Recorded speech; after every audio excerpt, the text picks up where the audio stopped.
Alors, bienvenue dans cette vidéo, je te fais aujourd'hui un top berline autour de 5000 euros, donc encore une fois de 2000 à 8000 euros. J'ai fait des voitures, enfin j'ai sélectionné des voitures plutôt si tu es jeune conducteur. Alors oui, là tu vas me dire, mais je peux pas prendre une berline quand je suis jeune conducteur. Tu peux essayer du moins. Je ne sais pas ce que ton assurance te permet. Moi j'ai tenté le coup avec un véhicule qui était un peu plus gros. C'est passé. Après peut-être que tu as plus de budget à donner donc qu'une personne lambda. On conseille toujours les Clio, les Twingo et tout ça. Oui, effectivement, c'est des véhicules qui sont moins chers d'entretien, moins chers, etc. À l'achat et tout ça, et puis à l'assurance. Mais là, aujourd'hui, moi, je te propose des véhicules de passionnés. Un peu plus passionnés, du moins, parce qu'il y a des véhicules qui sont un peu, qui sont pas forcément des véhicules de passionnés, parce que si je devais prendre que des véhicules de passionnés en berline, à mon avis, on n'aurait pas des 4 cylindres. Voilà. Ou du moins des un peu plus sympas. Alors, je t'invite tout de suite à faire le sondage que j'ai mis en description. Si tu veux, c'est un sondage qui va me permettre énormément d'avancer sur le principe que je veux donner à cette chaîne YouTube. Je sais qu'on n'est pas beaucoup pour l'instant, mais ça peut toujours m'aider. Je ne pense Ouais, voilà, je pense qu'on a déjà quelques-uns à aimer l'automobile ici, donc si vous pouviez me faire des retours, ce serait intéressant. Donc je t'ai fait ça aujourd'hui, là je t'ai fait un petit top des voitures, ça te permet d'avoir plein de petites idées. Donc on part tout de suite. Faut que tu saches que c'est des véhicules qui sont non testés et dont je ne t'assure pas la fiabilité extrême. Voilà, après si tu veux te référer à comment acheter un véhicule d'occasion correctement, tu peux aller voir ma vidéo que j'ai faite là-dessus. Je pourrais même refaire quelque chose d'encore un peu plus sérieux en formation si tu le souhaites. Donc n'hésite pas à me le faire savoir dans le questionnaire. Allez, on est parti tout de suite. Donc il faut savoir que si tu cherches une berline ou un véhicule qui soit intéressant à conduire pour faire de la route, c'est-à-dire moi quand je dis de la route, c'est du 130 km/h, c'est pas je fais du 80 2 km par jour, quoi. Non, c'est je fais des voyages, c'est parce que je veux du confort tout simplement, ou parce que je suis un ancien et que j'aime bien quand ça me pète pas le dos, donc et que j'ai de la place pour amener mes gosses. Ben voilà, t'es la bienvenue. Et puis donc du coup, on part tout de suite. Il te faut une boîte 6 rapports au minimum, c'est ce qu'il y a de plus intelligent à vérifier déjà avant d'acheter ton véhicule. Tous les véhicules que je cite là, parfois ont une boîte 6, parfois ont une boîte 5, parfois plus. Ça, ce sera à toi de vérifier parce qu'il y a des années, etc. Ça change par rapport aux phases. Il faut que tu vérifies ça. Donc, voilà, une boîte 6, je pense que c'est intéressant pour des raisons de consommation et de bruit sur autoroute. Voilà, tout simplement. Donc on va commencer avec les petits, 4,50 m et moins, les petits gabarits en quelque sorte, et les un peu plus gros, 4,50 m et plus. Alors, je commence avec la Saab 93, donc c'est un véhicule qui est peu connu, qu'on n'en parle pas si souvent que ça, donc les véhicules exotiques sont un peu moins, à mon avis, on va dire, pris en considération par les assurances, donc tu peux peut-être faire un coup de grâce et avoir un véhicule, tu vois, qui fait 150 chevaux et avoir en plus un véhicule confortable pour faire de la route, ce qui peut être intéressant pour toi, effectivement. Ensuite, on a la Jetta. Alors la Jetta, mais qu'est-ce que c'est que ce truc-là? T'en as peut-être jamais entendu parler. C'est la petite Passat de chez Volkswagen. C'est un véhicule dont on parle très peu aussi. Moi, je te conseille les modèles des années 2009, à partir des années 2009, donc jusqu'à après 2010, etc. C'est des véhicules qui embarquent la boîte DSG 7, qui est une bonne boîte automatique, que je te conseille, et des moteurs de 110 chevaux que tu pourras peut-être assurer. Tu vois, 110 chevaux, c'est pas non plus extrême. Je ne suis même pas sûr que tu dépasses les 7 chevaux fiscaux, donc ça peut sûrement le faire. Les BMW E46, donc on va pas partir sur un 330i, bien sûr, ça va être sur un plutôt un 320i maximum, et encore, tu auras de la chance si tu peux assurer ça. 316i, 318i, un 316i ça fait aux alentours des 110 chevaux, 120 chevaux, et 118i ça fait plutôt 140 chevaux. Voilà, tu n'auras pas le 6 cylindres BMW, mais en première voiture, c'est déjà très bien. Donc là, moi je te parle du E46 en 4 portes, donc en tricorps, qui à mon avis est très bien pour faire de la route. La classe C 180, donc là-dessus tu peux partir sur de la boîte automatique, il me semble qu'elles sont assez fiables de ces années-là. Sache que c'est des véhicules, du coup, voilà, la C 180, ça commence à partir de 140 chevaux sur les classes C de l'époque, donc c'est correct. À mon avis, tu peux assurer ce genre de véhicule-là sans trop de problématiques, mais forcément ce sera pas 50 € par mois, comme je le dis tout le temps. Une Audi A4 1,8 litre, donc pareil, bon, là c'est quasiment du copier-coller sur la classe C. La Volvo V50, les Volvo, pareil, on les oublie beaucoup trop souvent. Moi je te conseille la Volvo, ça peut peut-être t'intéresser. Ensuite, qu'est-ce que j'ai? La Lexus IS. Alors là-dessus, tu peux avoir des très gros moteurs, mais tu peux avoir un 2 litres qui ne doit pas dépasser les 150 chevaux, donc ça doit être jouable. Voilà. Donc on va partir sur les plus gros gabarits, donc une berline vraiment comme on appelle une berline, une série 5, une série 7. J'arrive tout de suite avec les véhicules qui, à mon avis, dans les plus gros gabarits que tu puisses assurer. Alors c'est pas un véhicule ultra de passionné, mais au moins ça te permet d'avoir du confort, et donc c'est peut-être quelque chose qui t'importe. Donc la Citroën C5. Alors il y en a qui aiment pas, il y en a qui aiment bien. Je vois pas le problème d'acheter un véhicule comme ça. C'est des véhicules qui sont confortables, ça c'est sûr. C'est toujours été le maître mot de chez Citroën. Alors ça, c'est plus du tout comme dans le temps où c'était complètement ample et bateau limite, mais c'est quand même quelque chose d'intéressant. La Peugeot 508, alors Peugeot c'est un peu plus ferme, mais la Peugeot 508, j'ai commencé à en voir sur le Bon Coin aux alentours des 6-7 000 €. Même en boîte automatique, peut-être que tu peux te le permettre, étant donné que c'est des véhicules qui commencent à être récents. Les boîtes automatiques, plus elles vont être récentes, plus tu pourras être serein à leur achat. Ensuite, la Peugeot 407. Moi, par exemple, la Peugeot 407, je suis pas sûr que ce soit un bon bail en boîte auto. Tu vois, je te conseille plutôt de prendre une boîte 6 là-dessus. Même une boîte 5, ce serait pas plus mal par rapport à une boîte auto. Donc, voilà, la 407. Bon, pour avoir déjà été monté dedans, mais bon, c'était quand j'étais jeune. J'ai trouvé que c'était un véhicule où il y avait de la place, c'était pas trop mal. Alors là, je te fais un petit aparté, la Renault R25. Alors oui, une R25. Alors c'est un grand palace, un grand palace. Je crois qu'il y a plus grand, mais voilà, tu peux avoir des petites motorisations intéressantes dessus. Après, ce sera peut-être pas fait pour faire du 130. Les vieux véhicules, ça n'a jamais été très connu pour accepter des grosses vitesses. 110 km/h, peut-être que ce sera une vitesse de croisière plus intéressante pour ce véhicule-là que 130.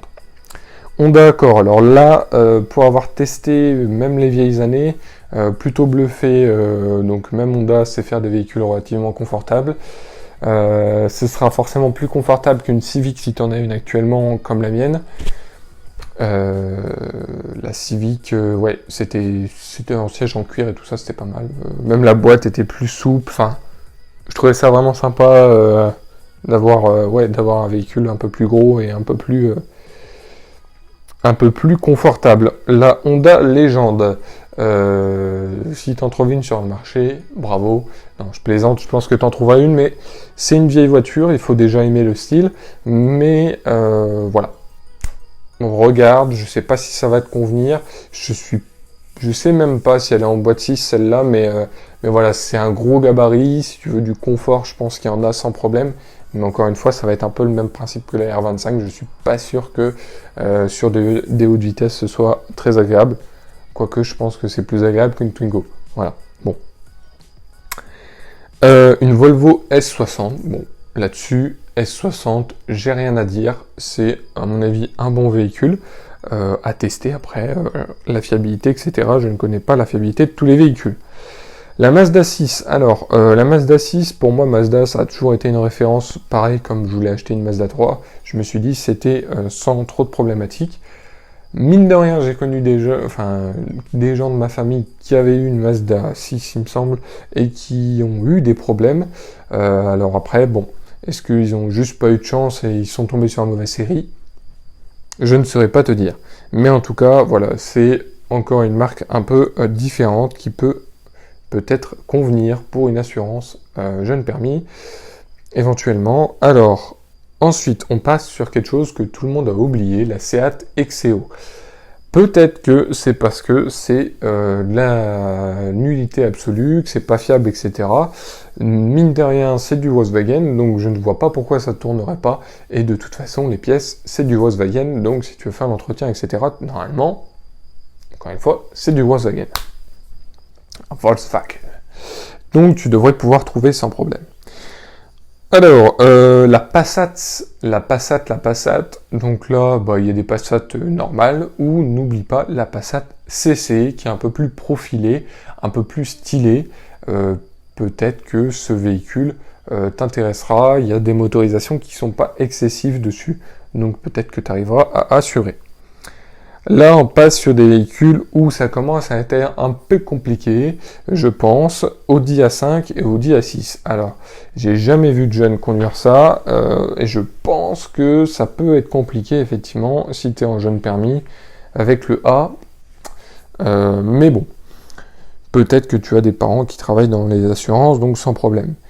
Ensuite, là, c'est plutôt au niveau du gabarit, de la tête de la voiture, la 607 et la C6. Donc, là, j'aurais une préférence quand même pour la C6, mais voilà, après, au niveau confort, j'en doute pas du tout, mais après, ça va être au niveau de l'assurance, parce que c'est des véhicules qui font quand même quasiment 4,8 m, donc là-dessus, c'est gros, mais par contre, c'est limousine française de la bonne époque, quoi.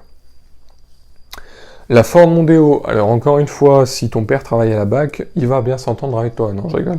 Mais très clairement, la Mondeo, voilà, bon, ça va être la Mondeo de la BAC, mais c'est un véhicule qui est correct. Je vois pas je pense qu'il y a pas de problème au niveau confort.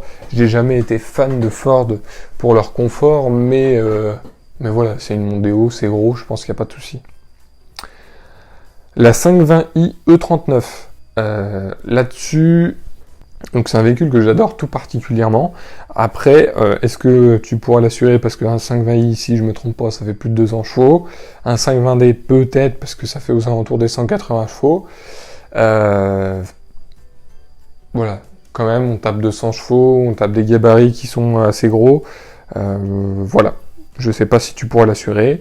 Et puis, si tu as un peu plus d'argent et que tu veux tirer vers les 8, 9, 10 000 euros, va voir la E60, qui est la version au-dessus du coup, enfin les années d'au-dessus, plus récentes, qui sont aussi, à mon avis, des bons véhicules. Ensuite, il y a la Mercedes classe E, là-dessus, pareil, pas mal oublié. Je pense que c'est des véhicules que tu peux prendre en boîte automatique, il n'y a aucun souci. J'ai connu des gens qui ont des véhicules qui ont dépassé des 250 000 bornes sans problème là-dessus, en boîte auto. Je sais pas s'ils ont fait l'entretien de leur boîte, je n'aurais pas demandé, mais en tout cas, c'est des véhicules qui tiennent dans le temps, j'en suis quasiment persuadé. Donc je te parle des classes E, forcément autour des 5 000 euros. Hein. Je te parle pas des classeux récents ou j'en sais rien, très clairement. Donc là, on passe du côté où je pense qu'il va te falloir quelqu'un qui travaille dans les assurances très proche de toi, si tu veux pouvoir assurer les véhicules que je vais te citer là. Donc on commence avec la Mercedes CLS. La Mercedes CLS, j'ai aucun doute, c'est confortable, ça marche bien et c'est stylé. C'est très beau comme voiture, j'aime beaucoup. Même je préfère les anciennes phases par rapport à la nouvelle qui est sortie. Le problème que tu vas avoir, c'est que c'est minimum un V6 qui fait 220 chevaux dessus. J'ai rien besoin de t'expliquer de plus. Au niveau de l'assurance, ça risque de tiquer un peu. La Cadillac BLS, je ne sais pas ce que les assurances disent par rapport aux américaines. Mercedes classe S, rien à dire. Série 7, c'est compliqué de trouver une série 7 autour de 5000 euros. Je pense qu'il faut donner un peu plus de budget. Les Jaguar S-Type et X-Type. Alors, c'est des véhicules qu'on regarde tout le temps.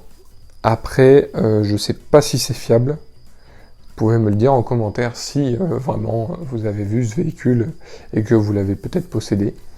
Mais voilà, c'est un véhicule que je peux conseiller. Voilà, il faut vérifier si c'est fiable. La Phaeton, là pour le coup, niveau fiabilité, j'ai des gros doutes. La Volkswagen Phaeton, peut-être que tu connais pas du tout ce véhicule-là, mais en tout cas sache que c'est une grosse Passat, donc c'est intéressant, mais voilà, c'est encore une fois, ça doit être une très bonne routière, mais au niveau assurance, à mon avis, c'est mort dans le film, comme on dit. Alors, les assurances, je te fais un petit résumé rapidement, comme j'ai fait avec les compacts et les coupés. Tu peux penser à augmenter ta franchise si jamais tu es à quelques euros du budget que tu avais prévu par mois et si tu as confiance en ta conduite. Voilà, tout simplement, ça te permettra d'avoir par exemple une franchise plus élevée, donc disons 700, 800 euros, c'est vraiment déjà très cher, et du coup ça te baisse tes mensualités. Voilà, il faut y penser. L'assureur va pas forcément te le dire du premier coup, donc voilà. Faut savoir que sur BMW, Mercedes et Audi, les assureurs sont plutôt compliqués, donc là-dessus, moi j'ai rien à dire, mais en tout cas ça, j'en suis quasiment certain. C'est en tout cas moi les problèmes que j'ai eu quand j'ai voulu assurer ma première voiture. Du moins j'ai fait les premiers devis. Comment juge une assurance? Alors, elle juge déjà en petit 1 en puissance fiscale. Il faut savoir que la puissance fiscale moyenne d'un véhicule en France est de 7 chevaux. Donc, plus tu vas être au-dessus de ça, plus ça va être compliqué. L'âge du véhicule, la valeur neuve, si tu l'achètes neuve ou d'occasion, mais bon, là pour le coup, ça ne tient pas vraiment. Et le taux d'accident de ces véhicules. Ça, j'en suis pas certain, mais en tout cas, c'est ce que je pense. Là-dessus, tu vois, la Civic, quasiment que des vieux qui ont ce genre de véhicule, donc j'ai pas eu de problème à l'assurer. Comme je te dis, je suis à 55 euros par mois en tiers plus sur un véhicule qui fait 140 chevaux, une compacte qui fait une tonne 4, donc voilà, c'est correct, on peut faire mieux, il n'y a pas de souci là-dessus. Donc, encore une fois, là, je vais te tartiner, n'hésite pas à répondre à mon enfin pas mon formulaire, mais le questionnement, le lien qu'il y a dans la description. Je t'ai mis plein de petites questions pour m'aider à pousser cette chaîne au mieux si tu es intéressé du coup par tout ce qui est automobile. Moi j'ai envie de faire de cette chaîne de l'automobile. De toute façon, c'est ce que j'ai commencé à faire. Je tape un peu large pour le début et puis j'ai envie de me concentrer sur ce que je peux vous aider à résoudre dans vos véhicules. Voilà. Ensuite, et ben voilà, n'hésite pas à répondre au sondage. Et voilà, tu pourras aussi profiter de ma formation que je vais sûrement sortir bientôt sur l'achat d'un véhicule d'occasion. Voilà. Sur ce, je te souhaite un agréable confinement et prends soin de toi. Salut.